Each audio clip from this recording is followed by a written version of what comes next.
Hare Krishna, Krishna Krishna, Hare Hare, Hare Ram, Ram Ram, Hare Hare. Vakshasthala, chest, sparsha, touched by, rugna, broken, Maha Indra, the king of heaven, Vaha, the conveyor, Dantai, by the trunk, Vidambita, illuminated, Kakup Chujaha, all directions thus being served, Udahasam, overtaken by laughter, Sadhyaha, within no time, Asubi, by the life, Saha, along with, Vineshyati, was killed, Darahartu, of the one who kidnapped the wife,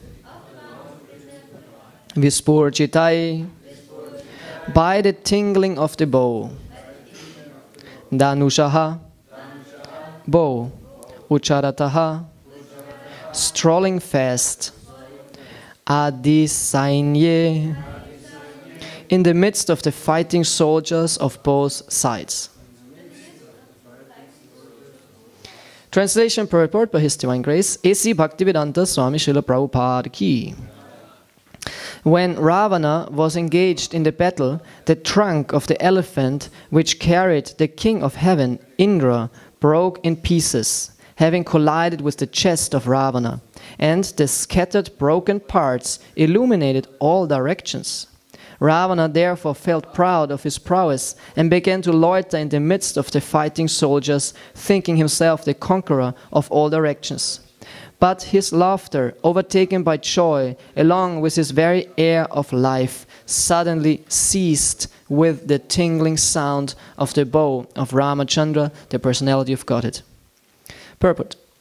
However powerful a living being may be, when he is condemned by God, no one can save him. And similarly, however weak one may be, if he is protected by the Lord, no one can annihilate him. End of the purport. Om Ajnanati Mirandasya Gyananjana Shalakaya Chakshurum Militam Jena Tasmai Shri Gurave Namaha Mukam Karoti Vachalam Pangung Langayate Girim Yat Kripatamahang Vande Shri Gurundinatharanam Shri Chaitanya Manobistam Stapitam Yena Bhutale Svayam Rupa Kadamayam Dadati Swabanantikam Jai Shri Krishna Chaitanya Prabhu Nityananda Shri Advaita Gadada Shri Vasari Gaur Bhakta Vrinda Hare Krishna Krishna Krishna Hare Hare Hare Rama Rama Rama Hare Hare. So this purport is very short. Normally we try to read some more of Prabhupada's purport, but because the next shloka and purport are completely different, so I will leave it with this. So first, Srila Prabhupada seems to quote a verse in this purport. Mare Krishna Rakeke, Rake Krishna Mareke. Rake Krishna Mareke, Mare Krishna Rakeke. Someone heard me? Rake Krishna Mareke, Mare Krishna Rakeke. It's a nice. It's called, if someone is protected by the Lord, no one can kill him. And if Krishna wants to kill someone, no one can protect him. Prabhupada quotes this. So this sounds a little bit like that, no? Someone is very, very powerful. He might be very powerful like Ravana or Hiranyakashipu. But if Krishna wants to kill him, no one can save him. And he himself cannot save him. And if someone is very, very weak, and Krishna wants to protect him, no one can kill him. So that's very good for us to know, because we're all weak. And Krishna can protect us if we are surrendered. So in this verse, it's about Ravana. He's the star of this verse. He was, of course, a very powerful demon. And so powerful that it said here in the shloka that he was fighting against Indra. And Indra is carried, everyone knows Indra. Indra is the king of heaven. He's one of the main characters in the Puranas, in the Bhagavatam. Also in the ancient Vedas, like Rig Veda, many hymns are for him. Because a major portion of Vedic scriptures is about karma. Karma Kanda part of scriptures. how to get good karma. Right? Many people like to have good karma. What does good karma mean? Good karma means that you are having a beautiful body, that you have a healthy body. Bad karma is if you have a sick body, if you have always trouble and problems, and this hurts and that hurts, right? So this is a part of good karma if you have a good, healthy, beautiful body. This is good karma. Maybe a powerful, strong body, right? You can do many things with your body, which you got, in which the soul is living. Yeah. Another point of good karma is to be born in a good family. Right? To have nice parents, nice sister, brother, nice social environment. So this is also important for our emotional well-being, good relationships. This is also part of good karma. And then, of course, that you're very rich, that you have money, riches. Yeah? You're not poor, living on the street, have nothing to eat, no possibility of enjoyment. And another good part of good karma is knowledge. Have a good brain. Have good education, know many things. This is also aspect of good karma. So in general, good karma means sense gratification. Right? Have good sense gratification, how to enjoy life nicely. And because karma works, really, and the Vedic scriptures know this, they give some prescribed path and lifestyle, how you can increase your karma. How you can become rich, powerful, strong, beautiful, enjoy, right? And there is a supreme reality for good karma. It's not only on this world. There's a supreme reality of good karma. It's called Svarga. Svarga is heaven. Heavenly reality, where everything is really beautiful. No problem. No, there are almost no problems. Everyone is beautiful, has beautiful bodies. They can enjoy and enjoy life every day with nice things to eat and drink. It's said in heaven the sense gratification is thousands of times more nice, satisfying than here. Yeah, and they drink for enjoyment. The heavenly drink, somarasa, it's like an intoxicating beverage, but it tastes very, very, very good. And it makes you nicely intoxicated. Nice intoxication, right? A very sattvic intoxication, no? Not like on our planet, right? Intoxication is a very important part for people, actually. Especially in Kali Yuga, everyone is like intoxicated. Yeah? I was 2 years ago, or 3 years ago already, I was at home for Christmas. After many, many, many years, I did it to myself. I said, okay, because I couldn't somehow not avoid it, and I didn't mind too much. It was because in the first year when I joined, I think I was at home at Christmas. In the second year, but then I stopped. I never went to Christmas. I tried to avoid it. So in that year, I think it was last year. Oh, okay. Anyway, my parents don't speak English. They will not see that. We will cut this out. This is nice. Anyway, so I was at this area at the Christmas time, and I said, "Oh, anyways, I do it. You know, I do it. You know, my parents are divorced, so I had 2 Christmas." And my main realization of Christmas of that year is that die müssen voll besoffen sein. Die müssen voll besoffen sein, dass sie es ertragen können. They have to be completely drunk to you know, wie sagt man ertragen? And to bear this situation. Huh? I was at my father's place at first, and when I came there, they were already a little bit not so clean anymore. And then during the whole thing, you know, this intoxication was so important. And I went to my mother's place, and the same thing, you know. And it's everywhere, right? It's Christmas time. Anyway, I don't want to speak about that, but it's like that time where they get intoxicated most. They have the best reasons for being drunk, right? Alcohol, it's so heavy. And also in general, people, right? They have to be intoxicated, or other kinds of drugs. Some drugs, they make you very, you know, down. Like they smoke something, or some pills or something, and they get like Schlaftabletten or something, Valium, to make you seduced like that. And some drugs make you very active. And this is a big topic nowadays in general in the medicine. Yeah, medicine are drugs too. And it's very common that people take drugs which are prescribed by the doctor, and it's not that they, you know, that they have to do it. And it's very easy to get, like psychopharmaca, and it's huge business. It's illegal drugs. It's a huge business, and many people are addicted to it. They cannot get rid of it. So these are very tamasic drugs, actually. Or psychedelic drugs. Take something and you have visions and you see things and wow, now I understand reality, how it's really, how reality really is. Like there was one guru in ISKCON, this we also have to cut out then. There was one guru in ISKCON, name was Chayatirtha, and he was one of the original gurus. There are like 14 original gurus, the Adi gurus of ISKCON. And they were supposed to be Mahabhagavats. It's completely different than nowadays. We cannot imagine how ISKCON was like in this time. It's a different ISKCON. When we hear stories, or when I hear stories, I cannot imagine how is that possible? That's not the ISKCON I know. But yeah, it went through different phases. So in that time, there were 14 gurus who were like the only gurus in the big ISKCON. They were like the only gurus, but they were not gurus. They were like acharyas. They were like Prabhupada. They were like 14 Prabhupads. And they were thinking like that, and they were behaving like that, and the whole ISKCON was thinking like that. These are the new Prabhupads. And we have to worship them like Prabhupada and surrender to them like Prabhupada and all that.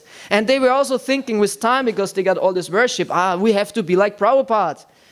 But one of these guys, he was smart. And in time he found out, oops, I seem not to have the realization like Prabhupada. Right? They all worship me like a pure devotee, but a pure devotee loves Radha Krishna, and somehow I don't have love to Radha Krishna. And he said, this is a problem for me. And he had a grand idea. Okay, so this realization was good, but the conclusion, how to deal with it, was not good. Because he was one of the associates of Timothy Leary. Everyone heard about, who has never heard about Timothy Leary? Okay, Timothy Leary was in the 70s, 60s, 70s, a acharya, a prophet. He was a hippie prophet. He was actually a doctor in university, and he started to experiment with LSD. Yeah, he started on the university, officially working with LSD on university, was researching LSD. Because Albert Hoffman, he by accident found LSD. He was also a chemist. Bhagavan Gita. Right, Albert Hoffman, he invented LSD. He was a chemist, and somehow he found this chemical combination, and he came in contact with, and he started having all these hallucinations. He had like this pure LSD, right? Nowadays when they buy it, it's often, how to say, watered down, but he had like this original pure LSD, and he was like on this huge trip. And this, it's like a new drug in that sense, a new chemical combination. And this Timothy Leary started experimenting with this on university, officially, as a professor, as a doctor. And then he got completely into it, and then they kicked him out from the university because it was too much, right? He was always on drugs and researching, and gave the drugs to some students and researched, what do you see and how do you feel? And they were like, oh, whoa, on LSD. So they kicked him out, and then he started his own research team. And he started writing books, and he was like, and then the hippies heard about that. They read his books, how to work with the brain, how to open different synapses of their brain through LSD, and he was like, they were completely into it. So in this one guy, this one acharya in ISKCON, he was one of the associates of Timothy Leary before he became a devotee. His name was Chayatirtha. Chayatirtha. So he realized, I don't have the love for Krishna like Prabhupada, but they tell me that I should have it. Or maybe I help myself a bit. And he started taking LSD. Right? He started taking LSD, and suddenly he saw Radha Krishna. And said, wow, it works, it's true, now I love Radha Krishna. And he was taking LSD and was giving lectures on the Vyasa-san. There were like hours and hours of lectures, far out lectures. And kirtan, everything worked well, until he became a little crazy. Anyways, I don't speak about the end of his life. Anyways, we can cut it out. No, I don't say it. Okay, so anyway. So this intoxication, but in the heavenly planets, they have somarasa. It's an intoxication which is legal. It has no side effects. It tastes very good. It makes you nicely intoxicated. It's not condemned by society. No, it's completely okay. Yeah? So you can have this wonderful intoxication. It's not against karma. Right here we have 4 regulative principles. One of them is no intoxication. If you do this, you get karma. They are not. In the heavenly planets, even sex life is okay. It's completely okay, no problem. So everyone's looking beautiful, is intelligent, all that, perfect sense gratification. So there are scriptures which explain to you how you can go there. And when the people read this, they think, wow, this is so nice, I want to go there, of course. Yeah? And this is called karma kanda. This is the part of the scriptures which explains how you can accumulate so good karma that you can go there after this life. And this is very attractive for the conditioned soul because we like sense gratification. Right? Who doesn't want to do that? So, and because this is so dangerous, actually, Krishna warns about it in the Bhagavad Gita.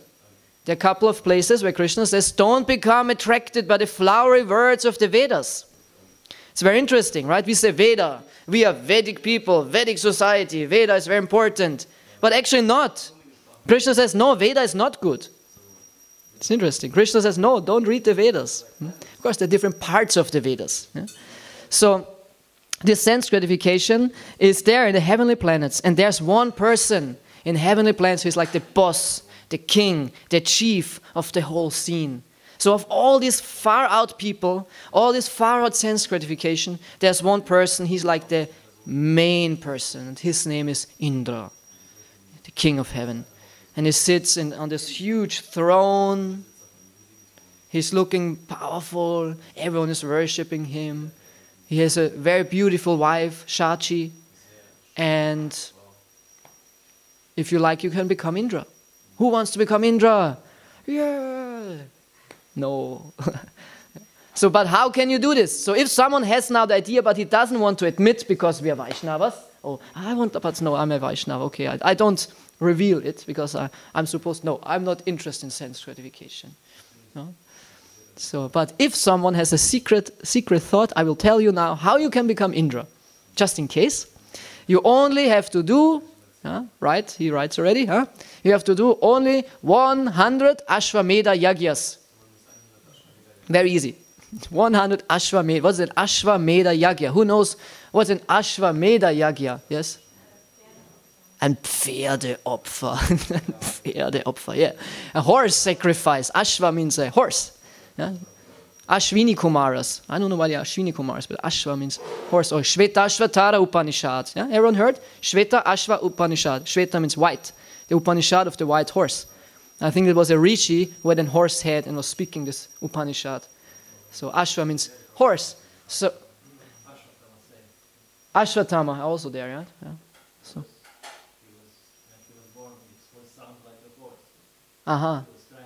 He was.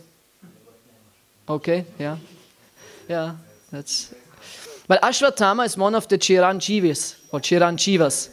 And he could kill. Ritasura was an unconquerable demon only with this thunderbolt. And we know where he got this thunderbolt from a Muni, from a Rishi. There was a powerful Rishi, his name was Dadichi Muni. And he was so powerful because he chanted a Narayan Kavacha. In the 6th canto of Bhagavatam is explained there's an Kavacha. A Kavacha means like a shield, an armor, a protective armor. But it's not made of metal or something, yeah, or some kugelsichere Weste or something, right? Something like this. It's made from mantra. And in the Bhagavatam, 6 cantos exactly explain how it works. And once I thought I'd do this, I want to do it, but it was then too much, you know.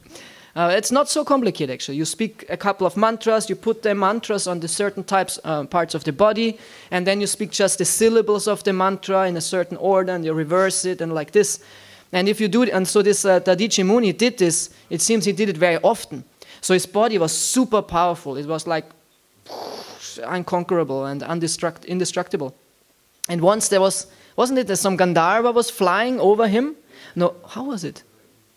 Somehow some Gandharva was flying over him, and because of this kind of field he was producing through his power, he was like crash landing. He had because Gandharvas fly in Vimanas. Vimana means like a flying object. No? It's like a Fluggerät. You know, it's like airplane. And he was crash landing because of the field he was producing. So Indra heard from Vishnu actually that this Dadichi Muni can give you this Vajra, this weapon, so that you can defeat Vritasura. And Vishnu said, but he has to give you his bones. You have to make the Vajra out of his bones. Right? So Indra thought, but how will that work? You know, give me his bones. You know? Meaning more or less that Dadichi had to kill himself. Leave the body, the soul has to leave. Okay, I leave this body, you take the body and make out of the bones, you make the Vajra. And so they went to this Dadichi Muni and he was willing to do it. In the beginning he was testing them a little bit, but then he was willing. He said, okay, no problem. For this higher cause, I will sacrifice my body. And he said, you know, they can do this, meditate, this, that. And he left the body and then he built this Vajra weapon. So Indra is so powerful, but then Ravana came, as we hear here, and there was a battle between Ravana and Indra. And Indra is riding on an elephant. His name is Airavata. Yeah? Cool elephant. And this elephant can fight and fly and all this. Always when Indra goes to battle, he rides the elephant.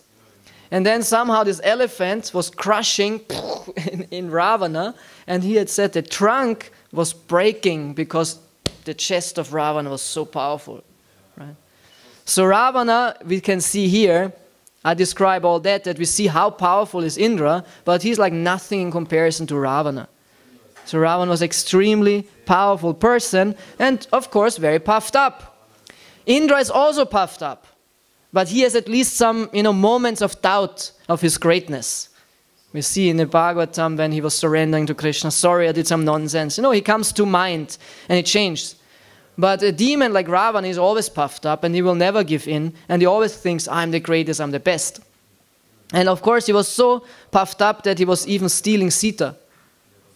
This is, I think, the worst thing you can do. It's like the worst thing you can imagine. Steal the wife of God. This is like the worst thing. It's like if you think, oh, Radharani is nice, I will steal Radharani. Take your Radharani away from Krishna. Yeah, it's like, how can someone do that, right? And of course he got killed in the end.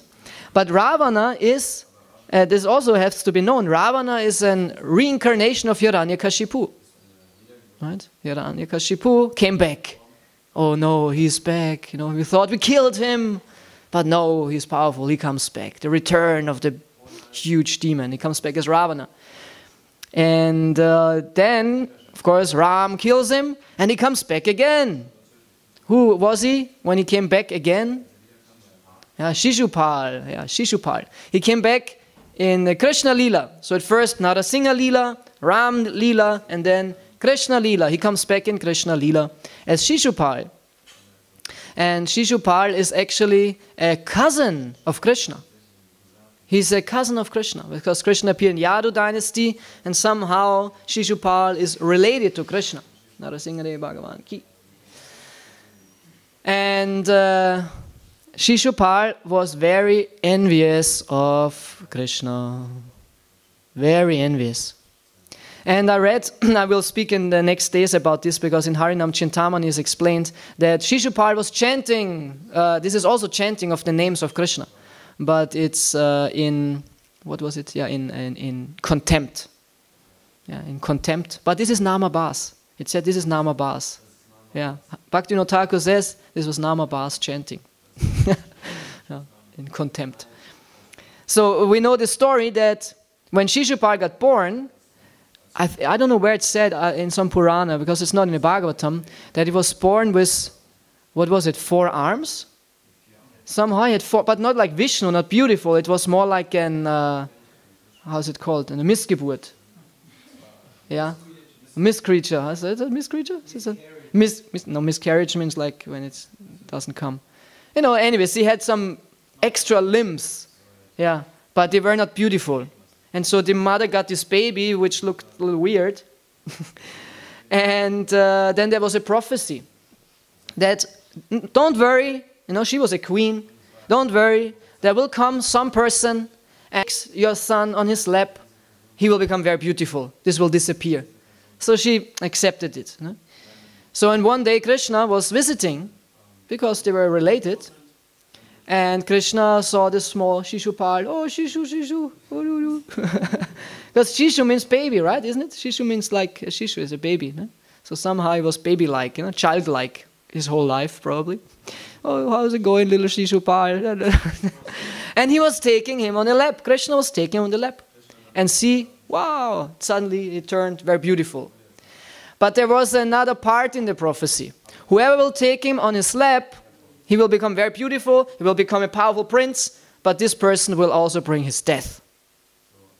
So when the mother saw that her child suddenly become very beautiful, she was very happy, but at the same time said, oh no, that means Krishna will kill my son. And she went to Krishna and said, please, Krishna, we know the prophecy, but please somehow, can you be merciful to my son?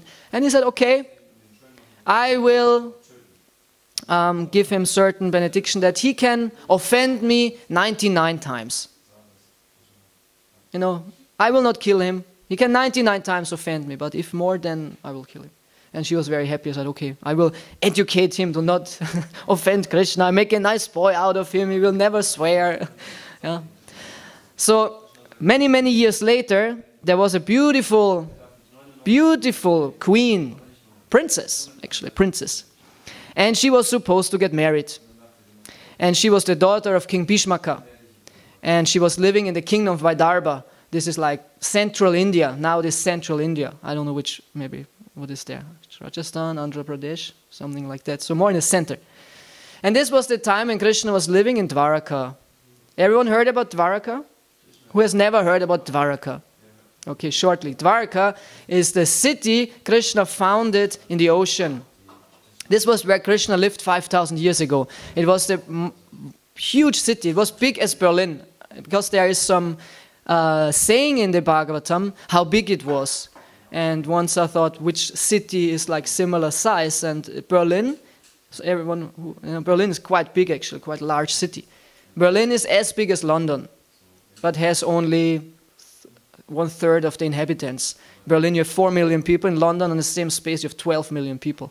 It's very intense. So Berlin is a quite spread out city. So Dwarka had kind of the same size like Berlin. So huge city actually, in the middle of the ocean. And it's called Dwaraka, means the city of gates. Dwara means it's a gate. So it has many gates and palaces, huge palaces made of ivory and jewels and big roads and gardens and a huge, wonderful, beautiful city. So Krishna, and this is in nowadays Gujarat, right? It's quite in the west. It's like complete west of India. No. So, and in this kingdom of Bhishmaka in Vidarbha, there was living this queen, this princess, little princess, not little, but young princess. And she was, as said, was exquisitely beautiful. She was beautiful and well-cultured and humble and like perfect person. Yeah. And her brother, his name is Rukmi. And Rukmi's friend is Shishupala. So he said, oh, my dear, my dear friend, let's make an allegiance. Because at that time it's very important whom you marry. You never marry because of love. Anyway, there's nothing existing like love marriage. Oh, we love each other. Yeah. Okay, there might be some compatibility. Yeah, that they fit together. But in general, to marry out of love means marry out of lust and will very quickly go away. So there's more to marriage than just a feeling.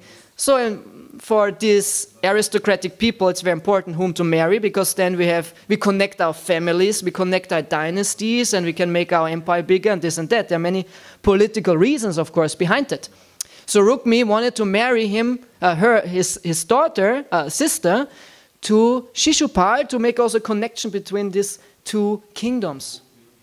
I think when you look on the map, they are quite close together, because Shishupala's kingdom was Chedi kingdom, as far as I know. It was in this area. So to connect it. Same you had with Kamsa and Jarasandha, right? Kamsa was married to the daughters of Jarasandha, because Jarasandha was actually, in one sense, the emperor of his time. He was the most powerful kshatriya of his time, Jarasandha.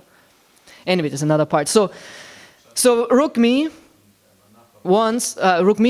the girl, daughter of the king, was once in the court of her father, and Narada Muni came, and Narada Muni is a devotee of Huh? Narayan or Krishna. And he was telling Bhishmaka about Krishna.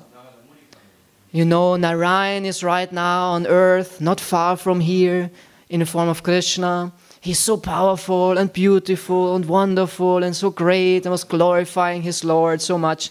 And the princess, Rukmini, heard about Krishna and she kind of fell immediately in love with Krishna. Oh, I want to marry Krishna. Which princess wouldn't like to marry Krishna?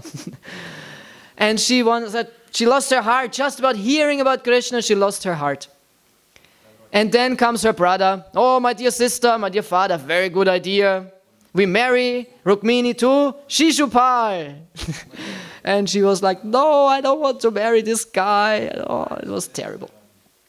So what she did then, because the marriage came closer and closer, she wrote a letter. Very nice. She wrote a nice letter. It's interesting, huh? Isn't it sad that there was no writing before Kali Yuga? Maybe it was an oral letter. Maybe it was not a written letter. I don't know. Interesting, huh? So they could write because it said, no, Vyasadeva started writing. Huh? How was it? Because how was the letter, the letter transferred to Krishna? She sent a Brahmana. And when you read in the Bhagavatam, actually we should research this, if there's really written letter, because actually the Brahma was speaking this message to King Krishna, right? So maybe there was no letter, maybe she told him, because it said he was reading or telling this information. And the information said something like this: oh, my dear Krishna, I'm your 100% surrendered devotee. I'm a princess of this kingdom, and I want to marry you. But now they want me to marry Shishupala, but he's a rascal. I don't love him, and please save me. And she said, please save me. Please capture me. How's it called? Kidnap me. Because for Kshatriyas, there are different ways how to marry a princess. And one is called Rakshasa marriage. Rakshasa marriage means the powerful Kshatriya kidnaps the princess. And just because he can kidnap her, it's his wife. It's okay. And it said she will be so pleased by being kidnapped that she falls in love with him. Interesting, huh? So, but it doesn't work always, right? There's one situation when Samba was kidnapping the daughter of Duryodhana. She didn't want her. She said, no, don't kidnap me. No, I kidnap you. No.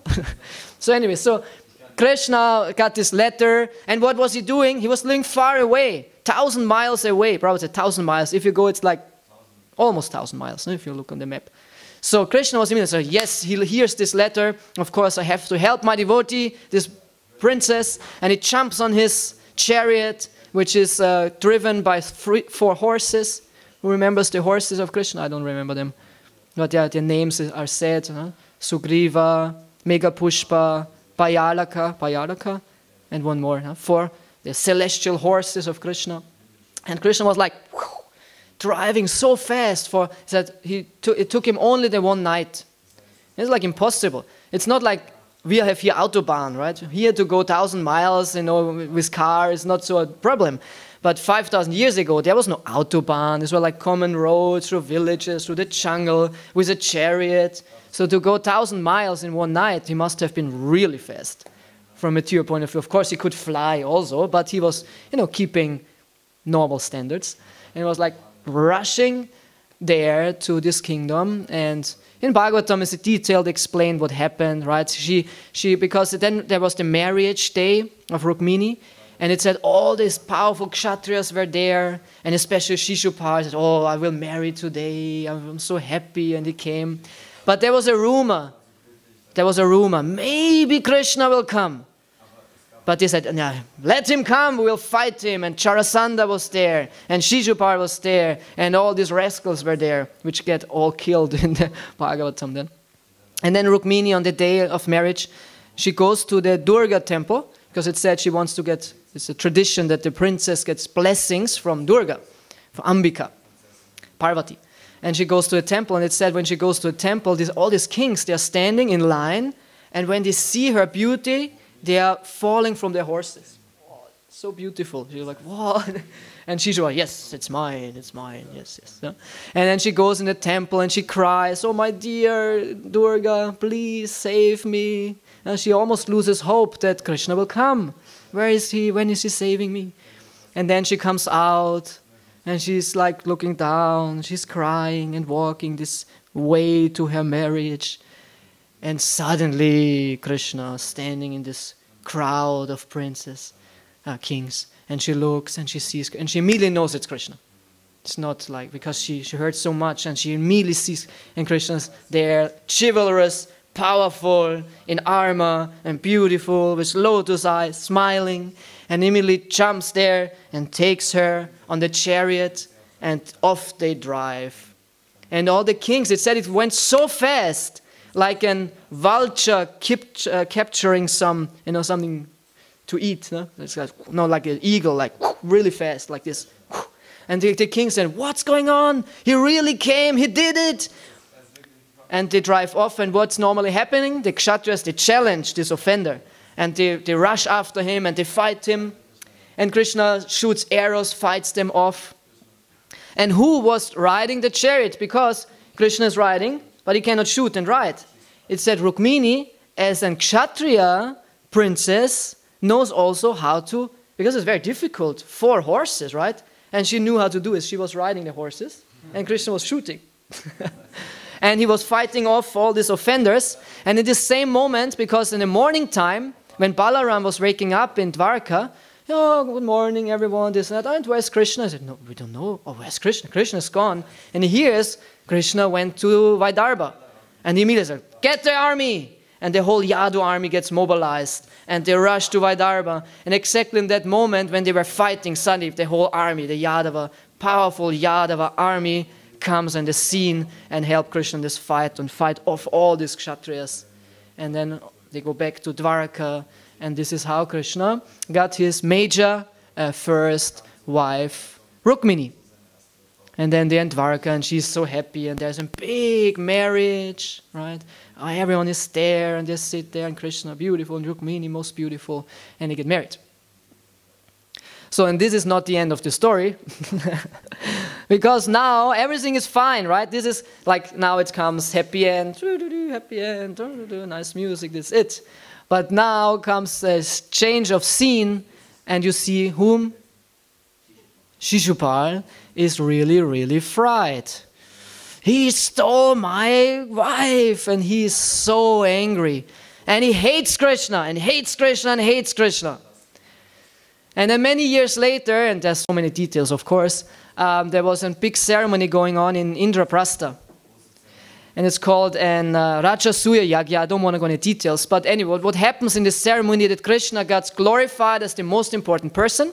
But there is also Indra and Brahma and all the sages and the biggest kings of the planet. Everyone is there, but they worship Krishna as a part of the ceremony as the most important person. And everyone is glorifying Krishna, Krishna, Krishna, Krishna, Krishna, Krishna. And at that point, Shishupala is also there. He cannot accept it anymore. It's like if you have here like a nice, or like you have some, we have some Abhishek going on, and we worship Krishna, Narasimhadev, and suddenly one stands up and says, stop this! Stop worshipping Narasimhadev! You fools! You don't know what you're doing! And you starts blaspheming Narasimhadev. This was what has happened, right? Everyone was worshipping Krishna, so happy, but suddenly Shishupala, because he was so envious, right? He stood up and said, what are you doing, you fools? Whom are you worshipping? You worship him as the Supreme Lord? He's not the Supreme Lord. We don't even know where's he coming from. He comes from some village. He's some cowherd boy. He's not even Kshatriya. And he starts on and on and on and on, starting to blaspheme Krishna. And it said the devotees become super angry and they want to jump at Shishupala and kill him immediately. But what is Krishna doing? Krishna sits on the throne and he says, no. It's okay, because Bhima is like fuming, he wants to smash this rascal. No, it's okay. And Shishupala goes on and on and on and on, and Krishna is doing what? This is the Vedic way of counting, right? If you get initiation into Gayatri mantra, this is how you chant your Gayatri. 1, 2, 3, 4, 5, 6, 7, 8, 9, 10. So Krishna is doing 1, 2, 3, 4, 5, 6, 7, 8, 9, 10, 11, 12, counting all the offenses, you know, and then he comes, 80, 96, 97, 98, 99, Shishupala, rah, rah, rah, 99, 100. And then Krishna takes out Sudarshan chakra and shoots it at this Shishupala. It flies through this audience, and this Shishupala, rah, rah, rah, and cuts his head. And that's the end of little Shishu. Shishupala, lulu. Yeah, and it said the companions of Shishupala, they jump up, they are shocked, and they run away. Ah. Yeah, so this is because the hundreds of fans was too much. It was the drop which made the bucket to overflow. Yeah. So Shishupala is Ravana, Shishupala is Hiranyakashipu, and Hiranyakashipu actually is Chai or Vichai. Huh? Vichai or Chai. Chai or Vichai, anyways. So this is a very nice story, and it's very powerful, and it's so beautiful. And this is the beauty of Krishna Leela, that we get all absorbed easily in Krishna Leela. It's so nice to hear, because the star is Krishna, and the more we hear about Krishna, his greatness and wonderful attitude towards devotee, and also if we hear about devotees like Rukmini, these beautiful qualities she has, the devotee gets inspired. I also want to be a devotee of Krishna. I also want to have a pure heart. I want to be surrendered as Rukmini. She's our role model. Actually, Radharani is our role model. When you talk about feminine devotee, Radharani is our role model. She's the queen of devotion, and this is how the devotee gets devotion, so in hearing about Krishna and his devotees. And it's a very easy way to become Krishna conscious. Okay? So thank you so much for your kind attention. Any questions? I got a little longer, I'm sorry, but I think you got entertained. Yes? No, I just wanted to say a short comment. I was reading recently some Bhagavatam. In one purport, Prabhupada says that what happens when you do something, what karma you get. So it's very interesting you mentioned that the one who is killing Brahmana is sick with tuberculosis. You know this disease? Yeah. So it's very interesting that you in this life you can know what you did. Yeah. Yeah. You said that in the end he kind of got crazy. So would you like to elaborate it? Because I'm a little, apprehensive feeling that you offend him or something. Because I know only that he also wrote many nice things, and he very much cared for the devotees. Yes. So I wouldn't say only the bad things. Yeah. Okay, yeah, nice, thank you. I actually was talking with Prithu Prabhu about him. And Prithu Prabhu said he was a really good manager. He was very liked by the Yatra because Chayatirtha Swami was the GBC for Germany. I think in the end, that was like his last duty for ISKCON.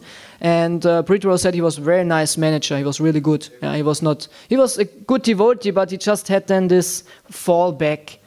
But mentioned has to be also that then he fell in love, because he was initiating Guru and sannyasi, and he fell in love with one of his disciples, with Mataji. And he married her. But she was married to one of other of his disciples. And this husband killed him. Cut his head. Yeah. This is the end of the story then. So this part is also there. But he was like, that's true, you're right. Yeah, we should be careful about how to speak about devotees. But there are certain... it's also not like that we can say, because his devotee did this and that, we cannot speak true things, because we should know at times also about reality. Because sometimes it might happen in ISKCON, or happen in ISKCON, that we think he's a great saint, this and that, a pure devotee, but he's not. And he's doing illicit things, pretending and doing bad things, actually hurting devotees and all that. So the truth has to be spoken and has to be known too. Yeah. It's a delicate topic, yes, but do you want to worship someone as guru who is breaking principles left and right, doing really terrible things? No. Yes? You can see that in this time, this move falling down. Most of them, of these 14 acharyas, actually fell down because of the offensive to Srila Prabhupada. Krishna didn't tolerate that they assumed themselves to be worshipping as acharyas. So for that reason also there was this kind of heavy reaction, that Yeah. Krishna wanted to stop.